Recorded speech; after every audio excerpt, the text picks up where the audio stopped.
evening, Neonates. JB Illusion here. Let's check out the Path of Blood clan introduction trailer. Drop of Blood is so much more. Hiding secrets and history. Tremere? Life into our eternity. Each drop a key to unlocking the unimaginable. We manipulate the blood. It obeys our command. I can make a turn on you. Become your worst enemy. Oh. Some seek thrones and titles. We seek knowledge. And knowledge is true power. Certainly, the Tremere. I am very intrigued to see what's going on with the Tremere. Are we gonna get a little... Oh! Got a little bit of their key discipline. The Tremere are out here making people explode with their own blood. So that is intriguing to me. I kind of want to see how thaumaturgy works, but what is more interesting is the actual character that we saw in the trailer.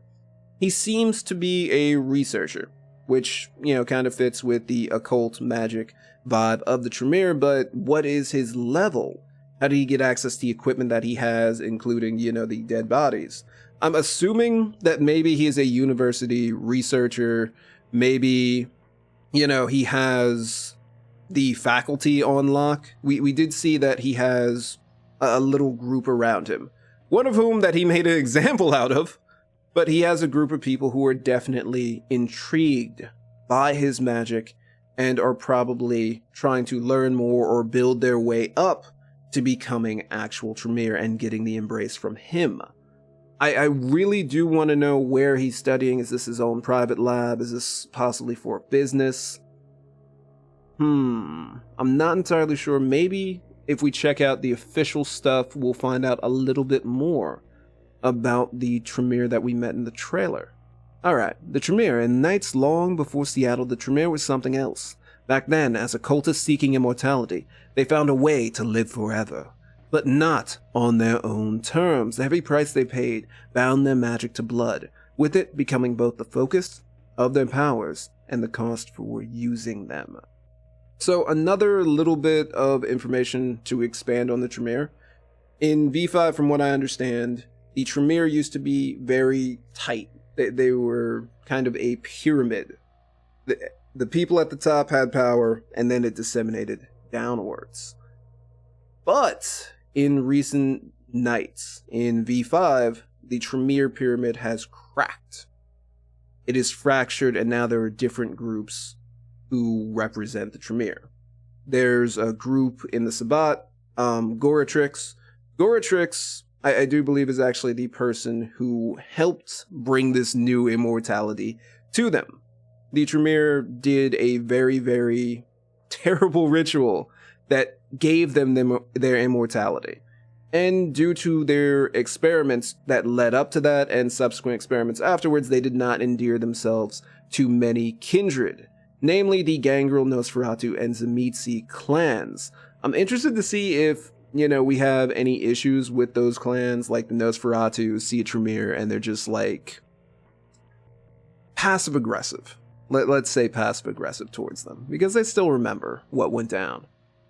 Also, there's House Karna, which is more of kind of like a pagan tradition, and of course there's the main branch of the Tremere that's still trying to hold themselves together. So their disciplines, let's go to the Tremere clan page and take a look at that. Okay. Tremere were not allowed in significant numbers throughout Seattle's history, though that has changed recently after the fall of the pyramid, yes. The Tremere have sought allies wherever they can find them, offering services and secrets that were once only kept to themselves. At least a few Tremere have managed to settle in the Pacific Northwest. However, not all kindred in Seattle warmly welcome the warlocks into their city, citing historical precedent and general distrust in their ways, yeah. Still, the blood magic of the Tremere cannot be denied as a force to be respected. Whether or not the Tremere are here to stay is another matter entirely. Intriguing. In the nights before Seattle, the Tremere was something else. Back then, cultists, the heavy price they paid did affect their magic. The mostly forgotten origin of their curse still colors their interactions with other kindred, who mistrust them instinctually. History repeats itself for the Tremere, with war, suspicion, and grudges marking both their origin and their modern nights. Nice. So there is going to be some friction between the Tremere and other clans. Definitely trying to get a foothold into Seattle. Intriguing. Now, this is their key discipline, thaumaturgy. Few secrets are guarded more jealously by the Tremere than their signature discipline, blood sorcery.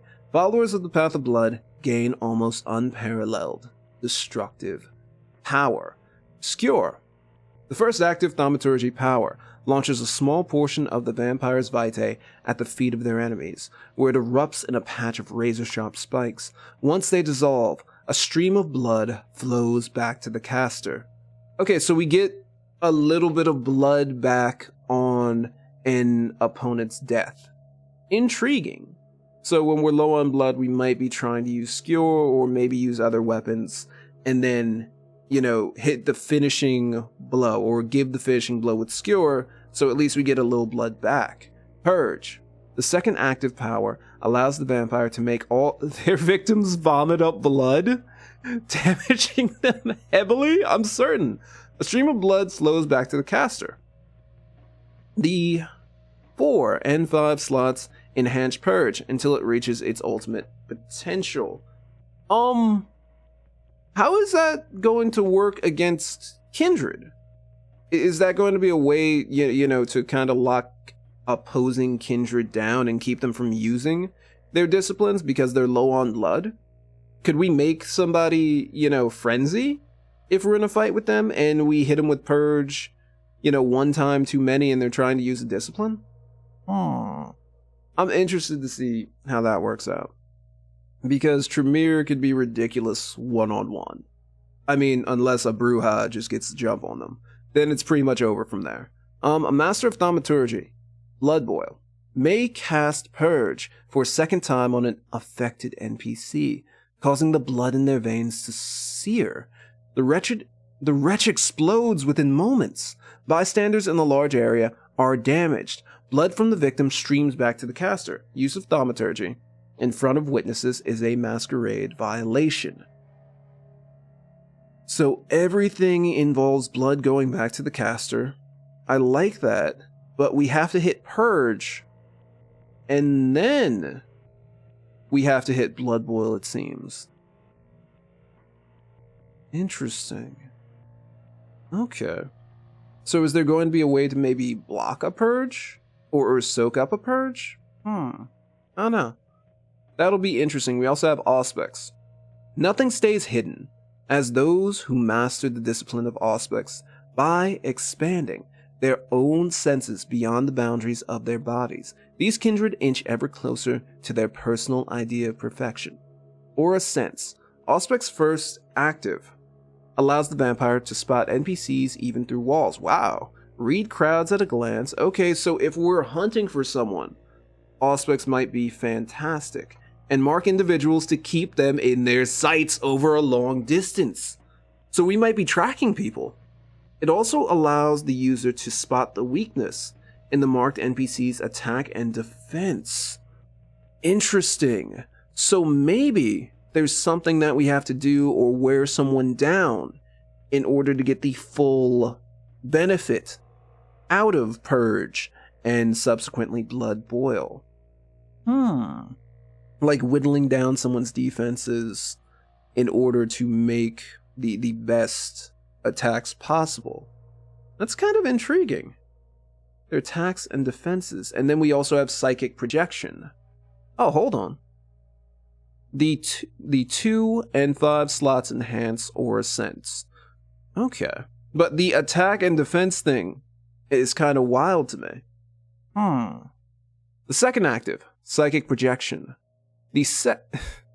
Detaches the vampire's mind from their body. Untethered, they can explore the area in astral form, remaining free to use Aura Sight to mark any character they spot.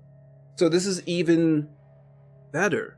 Beyond that, the vampire's mastery of their own senses has grown to such an extent that they can telepathically overwhelm the senses of others for a short while. The 4 slot enhances psychic projection. So is that going to be... Also, Auspex is not a Masquerade violation, because how could they know that of what you're doing? So, that is really intriguing. So if you're not the sneakiest person, could you use psychic projection and then telepathically overwhelm someone and then sneak past them? I really do think that psychic projection and Auspex just kind of in general lend themselves to a little bit of stealth. They're going to help you out on those stealth missions. But also, I find it interesting that they made, sure to say that we can keep someone in our sights over long distances. So we're definitely going to be tracking people. And Auspex is going to be perfect for that. Especially for someone who doesn't have kind of like a sneaky discipline. Interesting.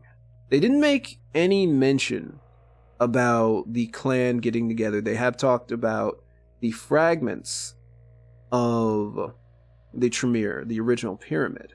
So it sounds like we will be joining the original pyramid. We're not going to be a part of any of the other houses or any of the other fragments. Goratrix may show up, as well as House Karna might show up, but I do believe that the guy from the trailer is just straight up old school pyramid. Intriguing. I'm also very intrigued with this character. Would she show up? Who's she a part of? I'm feeling like she's got kind of a Karna look to her, but then again, she could very easily be Goratrix or, old school Tremere. So tell me what you all think in the comments down below. Are these characters representative of the kindred who went out and embraced all willy-nilly? Is that it? We'll see, because this is not the same person in the trailer.